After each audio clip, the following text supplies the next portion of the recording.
There's a well-known story from India about a group of men, all blind, who had never laid eyes upon an elephant. They ask for the elephant to be brought to them, and one by one they walk over and they put out their arm and they touch it. When they reconvene and share their discoveries, it was as if each encountered a different creature. One man described the brush, dry feel of a tail. Another, the tree bark folds of its wrinkly skin. Another described the muscular, water-filled trunk with a finger at the end. Another described a furry, flappy, thin-skinned ear. And the last described the hard, smooth, pointed tube of a tusk. But each was convinced that he and he alone knew what an elephant looked like. A few months ago, I thought of this story during a lecture about leading through disruption given by Sally Blount, an internationally recognized thought leader in management and business education. She pointed out to all of the signs of disruption around us, this market being the most rapid period of job loss in our history, and how COVID-19 has impacted everyone, socially, financially, religiously, or physically. No one has been free of the impact. And she talked to us about what it meant to be clergy, and she raised the issue that as clergy, we would need to address this overwhelming feeling of powerlessness that accompanies this type of disruption, and even the inevitable question of why God would be doing this to us. As she spoke, she reminded us that we can't really ask this question about why God is doing this.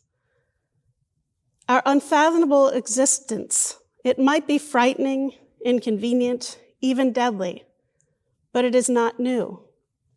People have long suffered from the unpredictability of the natural world. Infection and scarcity, these have been around forever.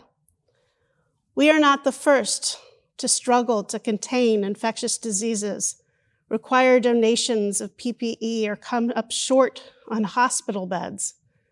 Nor are we the first to experience shortages of water, cleaning supplies, or personal hygiene products. Every day across the globe, communities suffer the impact of malnutrition, poverty, and poor health care. These hardships are not unique to this pandemic, but they are likely new to the majority of us in our community. Until now, many of us have been spared from firsthand knowledge of such disparity. That's not to say that we haven't had difficult times, but I suspect the majority of us never have had to ration our bottles of milk, toilet paper, or hand sanitizer before. It's a good reminder to appreciate that this is only a temporary inconvenience, and it helps to empathize with those for whom this is a daily reality. During this pandemic, we are discovering a whole new side of our elephant, and it is very uncomfortable. It reminds us that even those who were born into privilege are equally susceptible to the laws of nature. It reminds me of Robert Frost's poem, "On a Tree Fallen Across the Road to Hear Us Talk." The tree, the tempest with a crash of wood, throws down in front of us is not bar our passage to our journey's end for good, but just to ask us who we think we are. Who do we think we are? Who do we think we are that we should never witness the brokenness of this world? Isn't this the question that we're really grappling with right now? Are we so arrogant to believe that we are in control of the natural world? Are we so arrogant to believe that we ourselves always know best? Then why don't we listen to scientists who study these forces of nature? We need to open our minds and to look at others' viewpoints. A few weeks ago, I was on a Zoom call with Helen Jones Kelly, the executive director of Adamus. She spoke to several of us clergy members about how this pandemic has, in some ways, offered new insight into understanding what it means to live with racial inequality. Her point was that the pandemic has forced us out of our ordinary routine. Those of us who normally wouldn't think twice before walking to school, going to a grocery store, eating in a restaurant, or going to a bar after dark, must now think twice before doing these tasks. For those who are Black, brown, or otherwise seen as a minority, this is often a daily reality. Fear of losing one's life simply by walking down the wrong street, playing with the wrong toy, or gazing too long at the wrong person. Everyday acts are saturated with risks and fear. For the first time, other people understand what this means. When we think twice before going to a store, visiting a loved one, or allowing our children to return to school, we begin to see the shape of our beast more fully. And perhaps, like frost's fallen tree, our challenges are not here just to bar our passage, but to invite clarity. And boy, do we need clarity. We don't recognize our blind spots. In fact, many of us deny they even exist. We struggle with the fact that truth becomes what we choose to see, or perhaps are manipulated to see or not see. Consider the story of Jacob and Esau. Jacob, who tricks Isaac into blessing him by disguising his true identity, and Isaac, who likely knows which son is which, helping to construct a new truth that isn't even true at all. Truth seems to have become fluid, and there are consequences of misinterpreting the subtle line separating fact from fiction.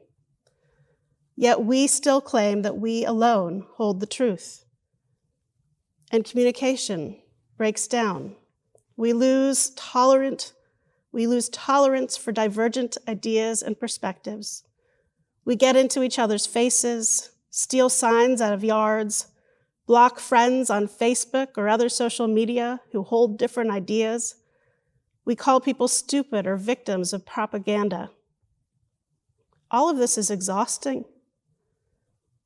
We were less than half the way through 2020 when many of us began to lose hope and perspective.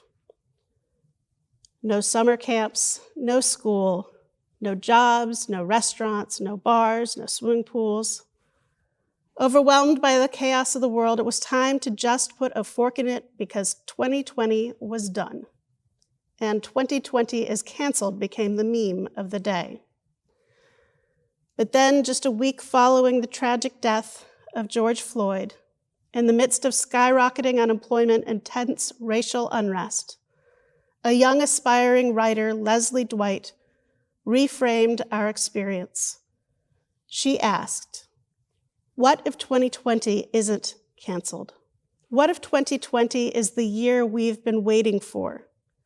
A year so uncomfortable, so painful, so scary, so raw, that it finally forces us to grow. A year that screams so loud, finally awakening us from our ignorant slumber.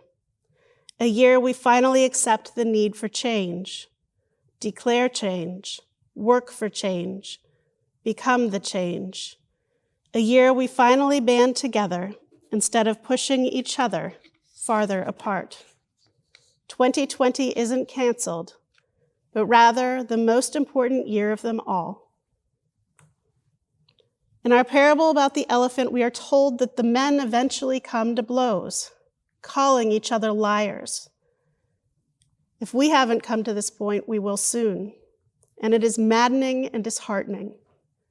Why must we continue to blindly put our hands out and argue on behalf of our own limited experiences?